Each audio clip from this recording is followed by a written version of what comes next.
Hi friends, நம்ம வந்துட்டு maximum பார்த்தீங்கன்னா தட்டாம்பயிறு, மொச்சப்பயிறு, பட்டாணி, சுண்டல் இந்த மாதிரி குழம்புலாம் வந்து வைக்கிறதில்ல. ரேராக வாரத்தில் ஒரு நாள் இல்லை 2 வாரத்தில் ஒரு நாள் தான் பண்ணுறோம். ஆனால் அப்படி இருக்கக்கூடாது. நம்ம வந்து வாரம் வாரம் இந்த பயறுங்களை சேர்த்துக்கிறணும். எங்கள் அம்மாச்சி எங்கள் அம்மாலாம் இந்த பயிர் நிறைய செய்வாங்க, டேஸ்ட்டாக பண்ணுவாங்க. இதை நான் எப்படி பண்ணுறேன்றதை உங்களோட சொல்கிறேன்.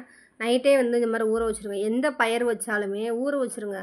குறைஞ்சது 8 மணி நேரம் ஊறணும். அந்த பயிரோடைய அந்த கெமிக்கல்லாம் வெளியில் போயிருங்க.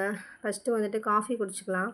பயறு தம்பி கொஞ்சமாக எடுத்து வச்சுட்டு, சின்ன வெங்காயம் ஸ்நாக்ஸுக்காக எடுத்து வச்சுட்டு உப்பு தூவியாச்சு.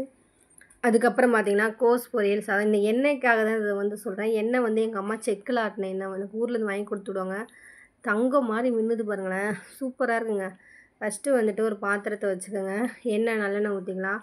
அப்புறம் வந்து கடுகு, பெருஞ்சீரகம் சேர்த்துக்கோங்க. கருவேப்பிலை, தக்காளி, வெங்காயம் நல்லா வதங்கட்டும். அதுக்கப்புறம் வந்துட்டு கத்திரிக்காய், முருங்கைக்காய், உருளைக்கிழங்கு எல்லா காயும் சேர்த்துக்கலாம். என்கிட்ட இன்றைக்கி இருக்கிறது வந்துட்டு வாழைக்காய் முருங்கைக்காவும் தான் இருக்குது, அதாங்க சேர்த்துக்கிறேன். புதினா சேர்த்துக்கலாம். அப்புறம் மசால் பொடி, நான் வந்து மல்லி மசால் பொடி அரைச்சி வச்சுருந்தேன்ல, அதையும் நான் சேர்த்துக்கிறேங்க. சேர்த்துட்டு தேங்காய் அரைச்சி ஊற்றி அந்த பக்குவத்தில் இறக்கிடுங்க. சூப்பராக இருக்கும். கண்டிப்பாக இந்த மாதிரி பயிர் வகைகளை வைங்க.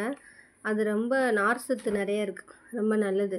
இப்போ இருக்க பயிரெலாம் ஊற வைக்காமல் டக்குன்னு வச்சிடாதீங்க. ஏன்னா அதுலேயே வந்துட்டு நிறைய கெமிக்கல் இருக்குதுன்னு சொல்கிறாங்க. 8 மணி நேரம் ஊற வச்சு பண்ணுங்கள். இன்றைக்கி நான் என்ன உங்களோட ஷேர் பண்ணிக்கிறேன்னா, நீங்கள் வந்து அதாவது லவ் மேரேஜ் நல்லதுன்னு நினைக்கிறீங்களா, அரேஞ்ச் மேரேஜ் நல்லதுன்னு நினைக்கிறீங்களா?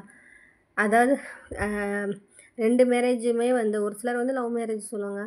என்னை பொறுத்தளவு கேட்டிங்கன்னா அரேஞ்ச் மேரேஜ் தாங்க ரொம்ப நல்லது. ஏன்னா பெரியவங்களாக பார்த்து கல்யாணம் பண்ணி வைக்கிறதுல வந்துட்டு மேக்ஸிமம் ஒரு 80% வந்து சக்ஸஸ் தான். ஆனால் லவ் மேரேஜில் வந்து அப்படி சொல்ல முடியாதுல்லங்க, அவங்களா தேர்ந்தெடுத்துக்கிறாங்க. இப்போலாம் வந்துட்டு வீட்லேயே சொல்லி பர்மிஷன் வாங்கி பண்ணிக்கிறாங்க. நாங்கள் இருக்கிற காலத்துலலாம் நிமிர்ந்து கூட பார்க்க மாட்டோம். இந்த மல்லிப்பொடி அரைச்சி வச்சுருந்தேன்ல, அதையுமே சேர்த்துக்கலாங்க. சேர்த்துக்கிட்டிங்கன்னா ரொம்ப டேஸ்ட்டாக இருக்கும். தேங்காயிலையுமே வந்துட்டு பார்த்திங்கன்னா அந்த மிக்ஸி ஜார்லேயே நான் வந்து தேங்காய் அரைச்சேன். ஆனால் வந்து பசங்க வந்து இப்போ இருக்க பசங்களுக்கு வந்துட்டு எது பண்ணாலுமே அவசரம் பார்க்க நல்லா இருக்கான்னு சொல்லிட்டு கல்யாணம் பண்ணிடுறாங்க. பின்னாடி வந்துட்டு அவங்க குணம் என்ன, ஏது அவங்க ஃபேமிலி என்ன, எதுவுமே தெரிய மாட்டேங்குது இல்லைங்க. லவ் மேரேஜை விட அரேஞ்ச் மேரேஜ் தான் பெட்டர்னு நான் சொல்கிறேன். உங்களுக்கு எப்படின்னு சொல்லுங்கள். நல்லா கொதிச்சு வருது குழம்பு. இந்த மாதிரி குழம்பு வச்சா என் பொண்ணுக்கு ரொம்ப பிடிக்கும். என் பையனுக்கு வந்து ஃப்ரைட் ரைஸு, கலர்ன சாதம் ரொம்ப பிடிக்கும். பாப்பாவுக்கு வந்துட்டு அந்த வாழைக்காய் தாங்க இதில் ஹைலைட்டே. சூப்பராக இருக்குது பாருங்கள். கொஞ்சம் போல் புதினா தூவி இறக்கி வச்சுருங்க.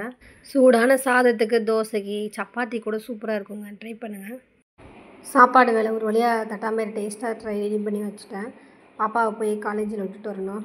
காலேஜில் விட்டுட்டு வந்துட்டு அப்புறம் கிச்சன்லாம் க்ளீன். நம்ம எவ்வளோதான் வேலைகளை வந்துட்டு சுருக்குனாலுமே பெண்களுக்கு வேலை இருந்துக்கிட்டே இருக்குது. முடிஞ்சளவு எல்லா வேலையிலும் குறைச்சிக்கிற ட்ரை பண்ணணுங்க.